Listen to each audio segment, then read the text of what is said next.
Learning objectives. After completing this module, learners will be able to understand and explain that unlike European nations, nationalism in India was associated with struggle against colonial rule. Understand and explain the link between World War I, Khilafat movement and non-cooperation movement. Understand and describe the philosophy of Satyagraha. Understand and describe the unjust aspects of the Rowlatt Act 1919. Understand and analyze the different strands in the non-cooperation movement. Understand and describe the widespread reach of non-cooperation movement and concept of Swaraj. Understand and describe the civil disobedience movement and Salt March. Explain the limitations of the civil disobedience movement. Explain how nationalism gave a sense of collective belonging to Indians. Nationalism in India. Modern nationalism in Europe was associated with the formation of nation-states, whereas modern nationalism in India is associated with the struggle against the colonial rule. Different groups of people felt colonial oppression in different manner and perceived freedom differently. Mahatma Gandhi attempted to bring these groups together for a concerted struggle against the colonizers. The First World War, Khilafat and non-cooperation. In the years after the First World War, enormous war expenditure was met through war loans and increased taxes. Custom duties were raised and income tax was introduced to generate more revenue. Steep price rise between 1913 and 1918 hit the common man badly. Forced recruitment of people in the army caused resentment. Failure of crop in 1918 to 1919 and 1920 to 1921 contributed to acute food shortage. The troubles were compounded by the spread of epidemic influenza. Against the hopes of the common man, the colonial rule and exploitation continued even after the war was over. Mahatma Gandhi appeared on the national scene during these troubled times. The idea of Satyagraha. Mahatma Gandhi returned to India in 1915 after successfully fighting the racist government in South Africa.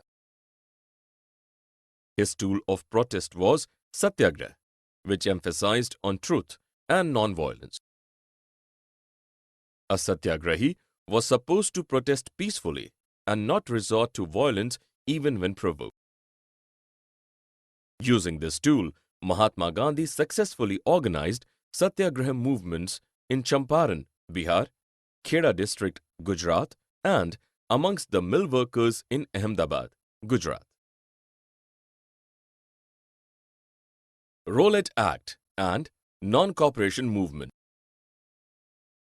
The Rowlatt Act. The Rowlatt Act, passed by the Imperial Legislative Council in 1919, gave unbridled power to the British government to repress political activity and detain political prisoners without trial for 2 years. Mahatma Gandhi initiated a nationwide satyagraha against the unjust law. Alarmed by the nationalist move, the British government arrested Mahatma Gandhi as also prominent leaders in Amritsar. On 13th April 1919, a peaceful meeting was being carried on in the Jallianwala Bagh, Amritsar. General Dyer blocked the only exit point and opened fire on unarmed people. Shaken by the brutality, people reacted violently in some parts of the country. Disillusioned by violence, Gandhiji called it off on 18th April 1990. The Indian National Congress passed a resolution at its Calcutta session in 1920 to launch a non-cooperation movement supporting the cause of Muslims as well as for Swaraj. Why non-cooperation? In Mahatma Gandhi's opinion, the British could establish themselves and rule us so long because the Indians cooperated with them. If Indians refused to cooperate, the British government would collapse in no time. Hence, he proposed a non-cooperative movement which required people to give up the titles awarded by the British government, boycott civil services, police, army, courts, legislative councils, schools, and foreign goods. Resort to civil disobedience if the movement adopted repressive measures. Differing strands within the movement. The non-cooperation and Khilafat movement that began in January 1921 had participants from different social groups. Each one responded to the call of Swaraj, but with its specific aspiration. The movement in the towns. The non-cooperation movement drew tremendous response from all, especially the middle class. Students left schools, teachers and headmasters resigned from government-run schools. Lawyers gave up their flourishing practice. But for Madras, the council elections were boycotted by all states. The Justice Party in Madras went ahead as it felt. Getting into the council was the only way to acquire power. On the economic front, the import of foreign clothes halved. From 102 crore, the value of import declined to 57 crore. It was a popular movement, but it slowed down gradually. Khadi was an expensive alternative to cheap mill-made cloth. The poor could not afford it for long.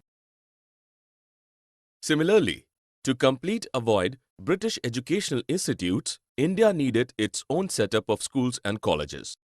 These were not as fast to come up. Gradually, students and teachers returned to their schools, and the lawyers too resumed their work in government courts. Rebellion in the countryside. From cities, the non-cooperation movement reached villages, focusing on the struggle of the tribals and peasants. In Awadh, the peasants led by Baba Ramchandra, an indentured labor in Fiji once, wanted lower land rents, reduction of taxes, abolition of beggar, work without payment, and boycott of landlords. By October, the Awadh Kisan Sabha headed by Jawaharlal Nehru, Baba Ramchandra and few others was set up. In 1922, in the name of movement, people resorted to looting houses, bazaars and granaries. It did not find the Congress leadership's approval. Similarly, the tribal peasants in Gudem Hills of Andhra Pradesh were denied entry into forests to graze their cattle or collect fuel, wood and fruits. Denial of their traditional rights angered them. They too misinterpreted Mahatma Gandhi's idea of Swaraj. Their protests took shape of a militant guerrilla movement, which was not in sync with the Congress's idea of protests. Swaraj in the plantations.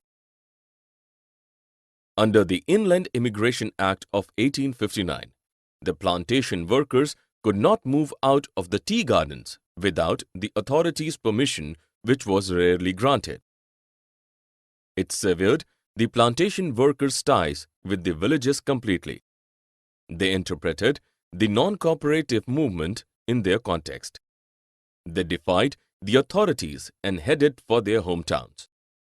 They were caught up by the authorities en route and beaten up mercilessly. Yet, while acting in the name of Mahatma Gandhi, they identified their movement to be beyond the confines of their locality. Towards civil disobedience. While Gandhiji withdrew the non-cooperation movement due to growing episodes of violence in February 1922, Siya Das and Motilal Nehru formed the Swaraj party to contest elections to the provincial councils.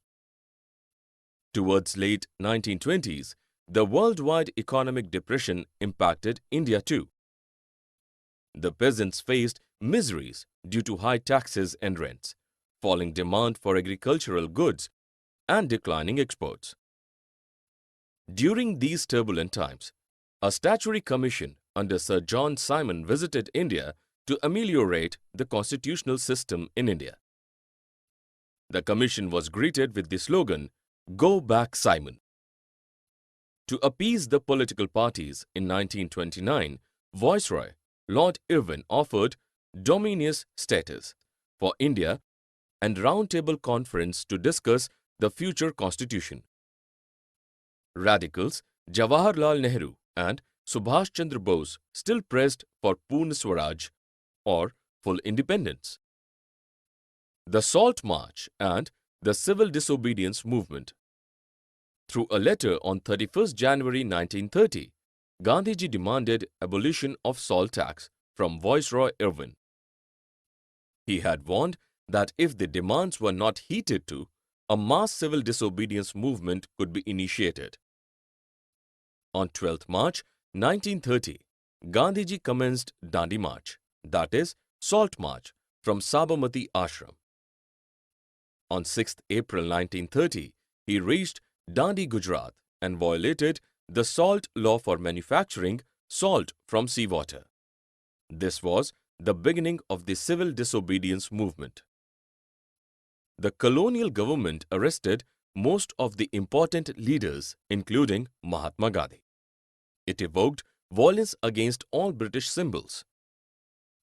Gandhiji withdrew the movement when the government targeted peaceful Satyagrahis. When the Round Table Conference resulted in a disappointment, Gandhiji relaunched the movement. How participants saw the movement. Different social groups with varying expectations joined the civil disobedience movement. In the countryside, the rich peasant communities, Patidars in Gujarat and Jats in Uttar Pradesh, participated enthusiastically. They expected a reduction in high revenues they had to pay to the colonial government during the trade depression. They were disappointed when the movement was called off in 1931 without any revision in revenue rates. Smaller peasants, reeling under high taxes, were unable to pay rent to the landlords. To them, Swaraj meant remittance to the unpaid rent. The Congress sidelined it. It made the small peasants-Congress relationship uncertain. Bigger industrialists wanted elimination of colonial interference and restrictions on trade activities for a no-constraint business. For the working class, it was a fight against low wages and poor working conditions. The limits of civil disobedience. Gandhiji attempted to draw Dalits in the mainstream struggle, but some Dalit leaders wanted a political solution through reservations in educational institutes and a separate electorate to choose Dalit members for the Legislative Council. The conflict was resolved through the Pune Pact, September 1923. It allowed the depressed class, later called the scheduled castes, reservation in provincial and central legislative councils, but to be voted in by the general electorate only. Jinnah, leader of Muslim League, also demanded reserved seats for Muslims in the Central Assembly and proportionate Muslim representation in the Muslim-dominated provinces of Bengal and Punjab. The sense of collective belonging. Nationalism is a sense of collective belonging to a nation. Common culture, language, history and fiction, folklore and songs, popular prints and symbols, or loyalty to the nation, all foster a feeling of nationalism. Often figures and symbols are used to identify a country. In the 20th century, India came to be identified through an image of Bharat Mata. Indian writer and poet Bankim Chandra Chattopadhyay first created this image through his poem Vande Mataram, written in the 1870s. He later included it in his novel Anand Mat. It was widely sung during the Swadeshi movement in Bengal. Swadeshi movement inspired Abanindranath Tagore to paint an image of Bharat Mata exuding calm, composure, divinity, and spirituality. Different artists presented it variously later on. As the national movement gained momentum, nationalist leaders realized the powerful role icons and symbols played in unifying and inspiring a feeling of nationalism in people. A tricolor flag, red, green, and yellow, with 8 lotuses representing the 8 provinces of British India, and a crescent moon representing Hindus and Muslims was designed during the Swadeshi movement. Gandhiji designed a Swaraj flag, red, green and white, with spinning wheel in the center in 1921. Indians started reinterpreting their history and eulogizing the past developments in art, architecture, science, mathematics, religion, culture, law, philosophy, crafts, and trade.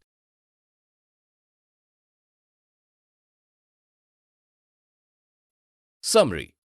Let us summarize what we have learned. Modern nationalism in Europe was associated with the formation of nation-states, whereas modern nationalism in India is associated with the struggle against the colonial rule. Against the hopes of the common man, the colonial rule and exploitation continued even after the war was over.